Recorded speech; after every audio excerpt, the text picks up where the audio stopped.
Welcome back. We're switching gears now. We're talking digital media and democracy. We all have our phones. Alero is looking at hers now. And because of that, we have increased information. You have your iPad. On the go, you have news, you have information. And, how is all of this, driving our democracy to its best? How are we using this digital media to deepen the conversation when it comes to our democratic process? There's the good, the bad, and the ugly, but we're going to be focusing more on how we can make good use of it in terms of passing the right information and avoiding disinformation. We have in the studio this morning with us a media and communication expert who is a former fact-check editor at The Cable, Mr. Lanre Olagunju. Thank you so much for being here with us. Good morning. Thank you for having me. And joining us virtually is the founder, Fact Check Africa, who is also a technology consultant, Mr. Olashupo Abidin. Good to see you, Mr. Abidin. Thank you so much for having me. Good morning. Okay, let me start with you. So, yes, we have information. There's a whole lot. There's a whole lot of information flying around, and sometimes it's so hard to keep up.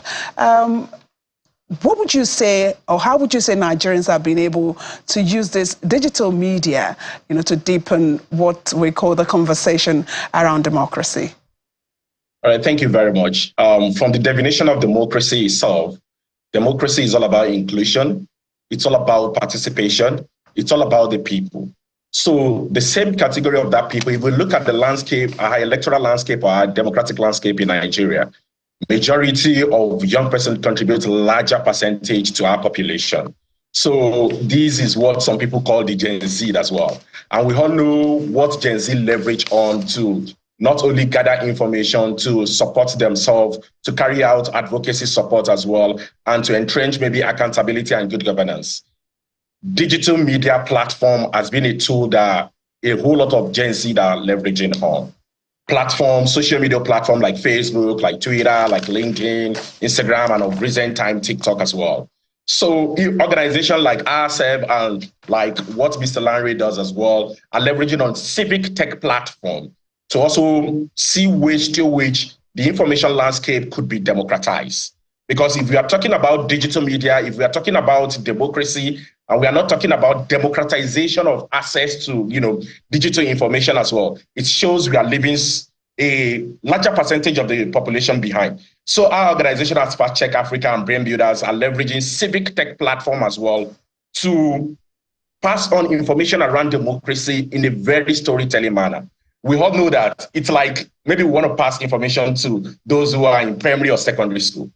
One of the best ways to pass information to that category of people is to gamify that kind of information in form of maybe translating issues around democracy into a gamification platform that will resonate with them. So in addressing Gen Z as well, who we know leverage a whole lot on digital media and even stay online, we need to use storytelling. And that's what our organization is also doing, to use ways of storytelling to talk about democracy. So if I'm going to talk about, how Nigerians have been using it, while I do not have an accurate data to say 50% or 60%, but of course, based on the interaction I've had with, thousands and millions of Nigeria, I could say that a whole lot of Nigeria are using that platform. And we could see from the 2023 general election as well, we had a lot of Twitter spaces, a lot of Zoom platform as well, a lot of radio jingles awareness, a lot of, audio visuals were created, which really shows that even the politicians are even shifting from the traditional way of campaign to, the digital platform as well, taking it to where they feel they could convince the potential voters as well. And these days as well, civic tech platforms has been built to, track government spending in terms of transparency and accountability, and as well advocate for people to go and cast their votes on the day of election. So I would say, of course, a whole lot of Nigerians have been leveraging on the digital media, and I quite, appreciate, the way you started this session. We have the bad, the good, and the ugly. But of course, while talking about the bad and the ugly as well, we must not ignore the fact that It has been a source of, positive, transformative change to our democracy, not only in Nigeria or Africa, but across the globe. Mr. Olagunju, by and large, and I'm asking this based on the good, the bad, and the ugly. On the whole, would you say it's a good thing that everybody is now a citizen journalist? That's a very important question and also quite tricky, because we have a larger number of young people who are now in that category of citizen journalists. So if I say to them that, no, the kind of journalism that you do is not factual, is not okay. I'm sure when I leave the studio, maybe they're going to troll me on social media. They'll be waiting for you online. But on the other side, the truth is... Mr. Olagunju, you can advise them how to fact check before they post. Exactly. So I think that's the most important part of citizen journalism that is missing. That angle of paying attention to details, that angle of professionalism, that part where you need to ensure that as a media person, you have a major role to gatekeep. It's not everything that you have that you must post. Secondly, have you also taken the necessary steps in ensuring that all of the sides of a particular report are balanced in your story? That's a major one, and that's the really challenge that we have. Many people are not actually getting educated. We don't even have, I don't think we have enough institutions where, okay, let's take for instance, you take a course in journalism or mass communication in a Nigerian university, and all through your program, you don't even take any course in fact-checking. And that's a challenge. So many people are leaving the school as journalists. Even many people who did not even study journalism are the forefront of the media, forefront of journalism right now. And some of those basic things that the conventional journalists and conventional news platforms have as ethics are outrightly missing. And that's a challenge that we have. We need to see that we need to speak to people, we need to speak to policy makers to begin to see how they can begin to rejig and retweak our curriculum in school. I think that even from secondary school, primary school, maybe even start from the debates club, we need to start telling people about the importance of fact-checking, the danger of fake news, disinformation like we like to call it, how it can actually affect lives. I'll give you a very practical example. In the year 2003, Nigeria was at the verge of almost being announced polio-free, and then there was this particular disinformation. This was not even on social media. I'm not sure social media was very active then. It was among women in marketplaces and in their clusters, especially in the north, the northern part of the country. And then they said, yes, if you allow your children get the polio vaccine, it's going to affect their ability to, their potency in terms of being able to give birth. Production is going to probably give them cancer and things like that. And you know what? Many women decided to stay back, and the figures went up again. All of the investment from state government, from federal government, from Gavi and Co. and the likes of Bill Gates went to waste. Yesterday on the show, I think it was Shane Wakimbaloyi who interviewed Professor Minister of Health. Yeah, and then it was talking about the vaccine for malaria, and I was just talking to myself that I hope we will learn from history. I hope that the Nigerian government, I hope the National Orientation Agency will begin to understand that you need to now begin to work with researchers and fact checkers, because those who peddle disinformation always follow a particular pattern and a trend. But because we have a busy life, we are following politics, we're following economic issues, we don't see that angle. But some of us who sit at the back end and we're checking what is false, what is trending today, we are able to unveil some of these patterns. I wish they begin to sensitize so that the efforts and investment in the malaria vaccine will not go to waste. Okay, so that can also be a challenge for some people. Yes, fact-checking. Where do they go? Who do they check from? Because you have this information flying, and how should they go about it? So first of all, I like to say that when you go to the store to get anything from the pharmaceutical, you have to check the expiry date. Okay, the same way we need this critical thinking ability. Fact checking can you actually teach critical thinking? Maybe, maybe not. But I think that we all need to come to that realization that we owe ourselves a duty, our democracy, our country, our families. A duty to ensure that we are only sharing factual information. And then we also have a sense of not everything you see in the media space most especially on social media, is the truth. Yeah. Because my fear, my concern is that the social media space is becoming a dustbin of sorts, where people drop forms of fake news, hate speech, lies, propaganda, defamatory things, all in the name, all in the name and the niceties of content creation. Yes. And that's a challenge. And if we are not very careful, it might affect our democracy. And I think I like what Mabidin said. We tried with the fact that many young people are more engaged these days. 10, 20 years from now, even though I think I was a lot younger then, when young people get newspapers, they only go to the back page to read about sports and then probably play the games. And that's all about it. Who cares about the front page? Young people don't care about front page, about the politics. But right now, the narrative has changed entirely. More young people are expressing themselves, talking on social media, giving contributions here and there, speaking to power. That is the good side of it. But the dangerous part is the part of the disinformation. You still haven't answered her question. How do they go about fact checking? Yes. So where do they go? What do they do to fact check something before they post it? The smartphone in which we use to consume information also has some of those tools ready-made. Okay. A good example is a Google Lens, which is on your phone. Google Lens. Lens. Yes, Google Lens. Okay, fine. There's also something we call reverse image search. You can just Google reverse image search on Google. Viewers can do that at home. What this does for you is that it helps you to check for a particular picture. So we also realize that what many actors, manipulative actors of this information do is that they begin to share old videos or old pictures of things that are not related. And they begin to put a caption or put a story around it, claiming that this is happening right now. Yes, yes. One of the very simple things that Google has done is to ensure that you could take that picture, save it, and then drop it on your Google Lens app on your phone. Either we all are using smartphone these days, either it's iPhone or Android. And then Google will tell you when the first edition of that picture was taken. So you begin to see that this picture was taken 6 years ago, and then it didn't happen in Kano, it happened in somewhere in Libya. So some of those little tools, there are a lot of them. We call them open source tools because they're actually very available on the internet. They can help us in verifying pictures, verifying videos.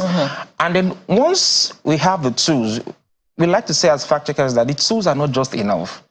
Having that sense of curiosity, questioning everything is the key thing. Because the truth is that even as a professor, you can fall for disinformation. Most especially when your bias is in line, either your ethnic bias, political bias. I can remember during the time of Ebola, many people who were very educated used, is it pepper and salt and water now to have your bath so that you don't get infected? Yes. To have your bath? Yes, people did that during the Ebola crisis. Yeah. So no matter how educated you are, you really have to come to that point where critical thinking becomes key. You're checking everything because and then question. Yes, because aside from those who also use this information, who we call local actors in the country, another concern is that there are also foreign actors, people who are not in Nigeria, who are far away, sometimes even foreigners. And research shows that they begin to control the kind of narrative and conversations we have in our own country.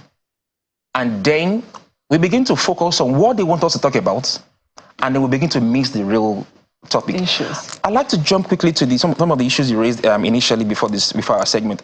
The little children who were arrested and all that. Very pathetic how the Nigerian government has managed the issue.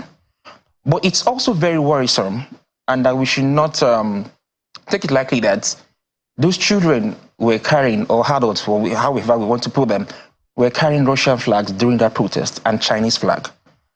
I was speaking to a good number of my colleagues who are also researchers and investigators, and they realized that those flags were actually tailored. They were made in Nigeria. They were given to them by someone. Those children don't know Russian flag different from Chinese flag. Exactly. So we should be looking at who sent them. Exactly. And that is very worrisome because we as researchers have not been able to find that, yes, either the Russian government sent them, either the Chinese government sent them. We don't have that fact yet. But what we have realized is that there's a pattern in Niger, in Mali, in Burkina Faso, where the military has taken over. They had protests like this, especially in Mali, where protests were taken over by foreign actors. And then because some of these people are not very educated, they don't even know their left from their right. So they just dance along. not knowing that they're actually fulfilling the idea or the ideology of some actors outside the country. And that is why we need to start educating the people. Like I mentioned about the vaccine matter, for instance, our women need to be educated. That's maybe in pidgin English, not be everything where you see for WhatsApp. Or local language. Exactly, because that's another challenge we have. We're always speaking in good English, and then we forget that this information, okay, for instance now, you will hardly find people in Lagos pushing such flags.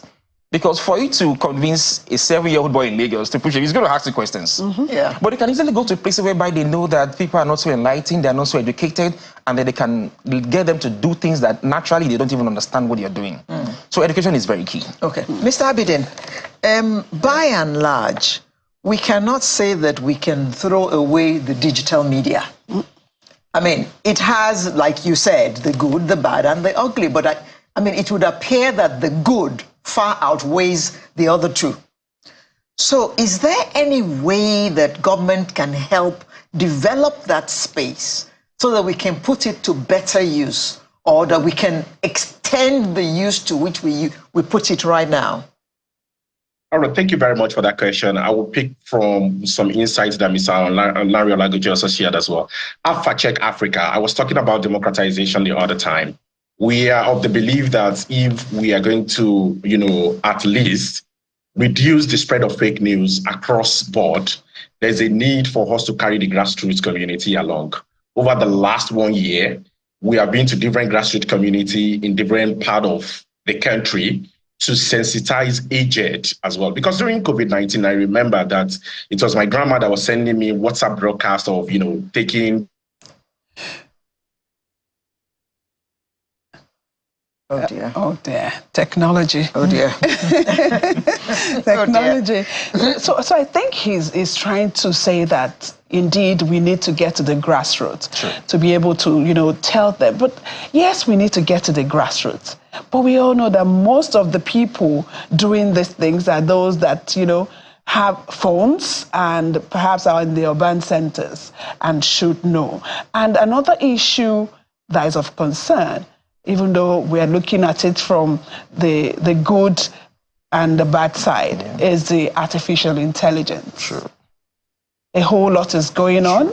Someone's voice, I'm here speaking as Yomi, and then someone is sitting somewhere trying to manipulate the things that I have said. And the person has your face and your voice. Yes, and so she mentioned that how can government come in? Because I know that some time ago, the government said they want to regulate the digital space, and then there was the, push back on that. What do you think, can be done to make sure that that space is safe for everyone? Yes, so I think at this point in time, we need to come through some form of regulation, sincerely, so that we can save our lives, save our democracy. But the challenge also is that when the people don't trust the system, when you don't trust the governments, how can you trust the governments to bring about laws and then they will not use it to gag, to also limit the freedom?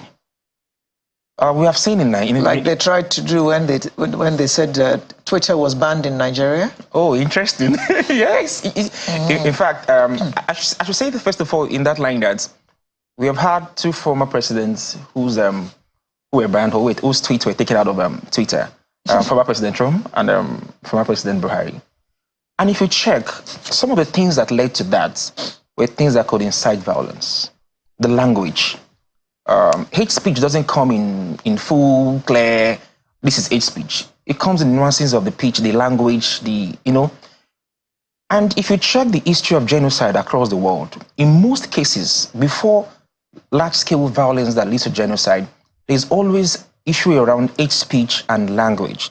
If you check in Rwanda, they were calling the Tutsis cockroaches. Yes, and then there was a kind of phrase they said, take the tall trees down, because predominantly the Tutsis are taller than the Hutus. And then you found former President Trump also use words like rats on social media. So the language is important. Do we need regulation? Yes.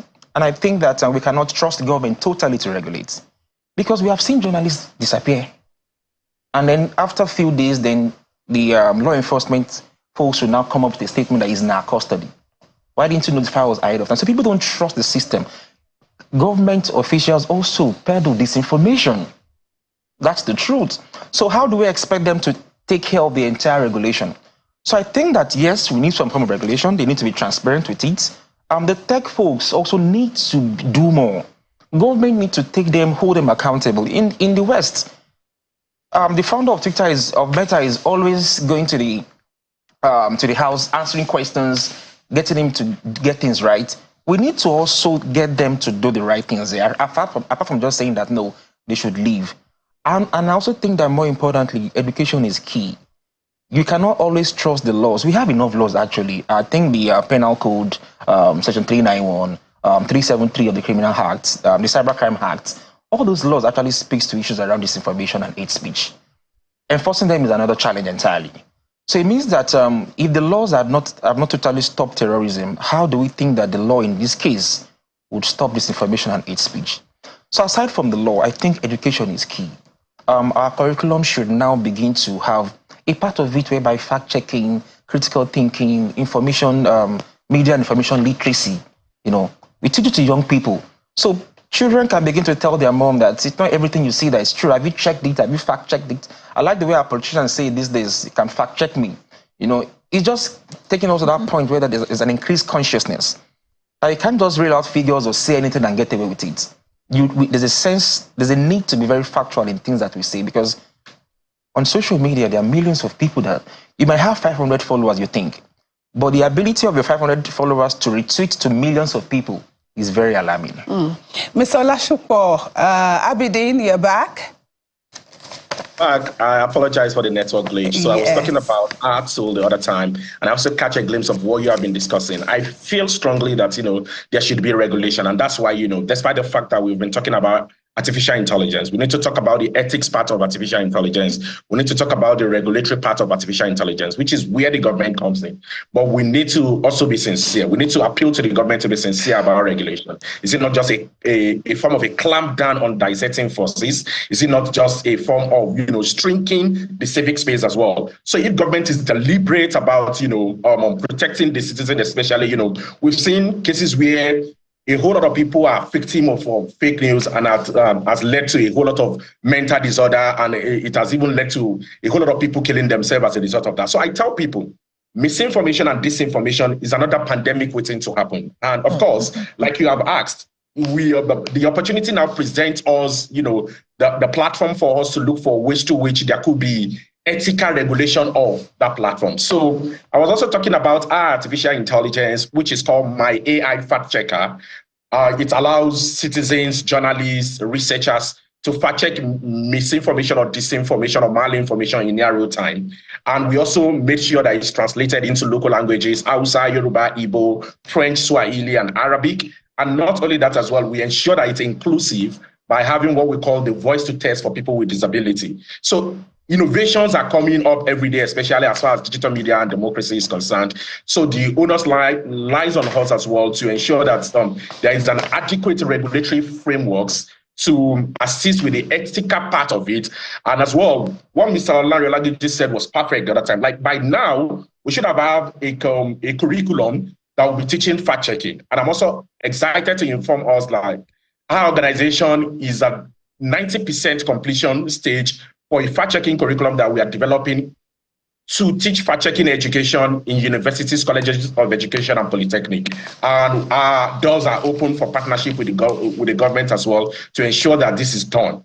For secondary school and primary school as well, in collaboration with Stanford University, we have trained teachers who are in turn training younger kids as well on, ethics of fact-checking as well, so that we're going to catch them young. And by the time they become old enough as well, they'll be able to discern the truth from the false. Okay, quickly, why does it seem as if, there's a particular, for instance, there's a particular news that's emanated from someone and it has gone viral.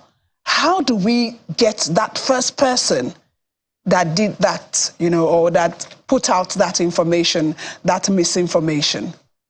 Thank you. Our team at Fact Check Africa, our team of well-trained research experts. Before we fact check any information as well, we need to know the source.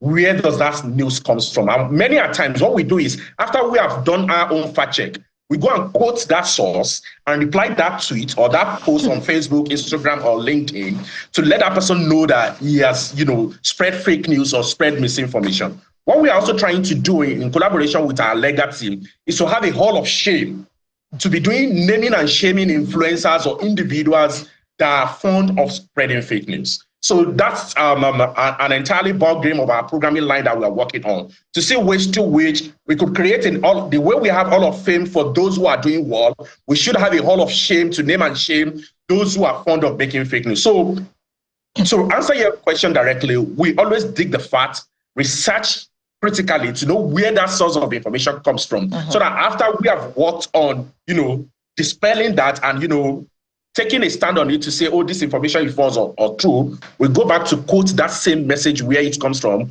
or on the same WhatsApp platform as well, to let the individual or the groups who are on that platform knows that this is fake. But believe you me, there is always a challenge with this. It's always difficult after we have fact-check information for that same information to travel far wider than the fake news that has been spread. So this is a major challenge that, our technical team are working on to see ways to which, if it has reached over 1 million views, when those fake news was spread as well. So how can the fact-check information as well reach the same number of people? The same number of people.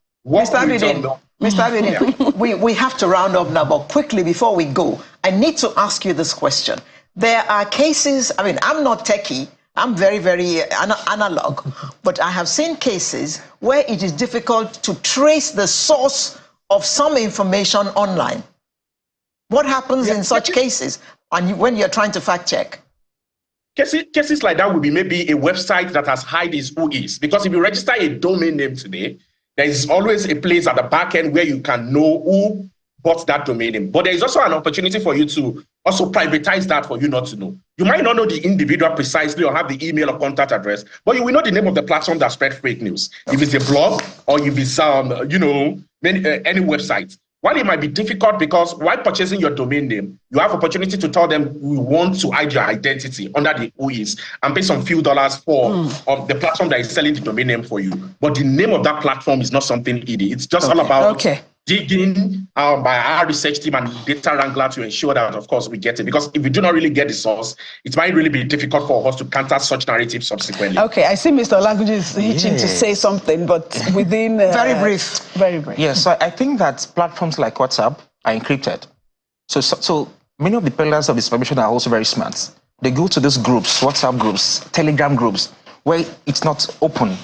A fact checker is not able to get into that group easily and find out where this started from. So when it's circulating from there, they now move it to either Twitter or Facebook. So we can now find out, okay, this is the source, but sometimes that might not be the primary source, because on Telegram and on WhatsApp, you can't know what's happening in those groups. Thank you so much for joining us this morning. I'm sure we've learned one or two things in terms of how we consume information that are online. Mr. Lanre Olagunju is a media and communication expert, is a former fact-check editor, The Cable, and joining us virtually, Mr. Olashupo Abidin, the founder, Fact Check Africa, is also a technology consultant. Thank you so much for your time this morning. Thank you for having me. Thank you so much for having us. We'll take a quick break now, and when we come back, we'll be talking about the upcoming conference of the Nigerian Guild of Editors and, of course, their take on the state of the nation. Please stay with us.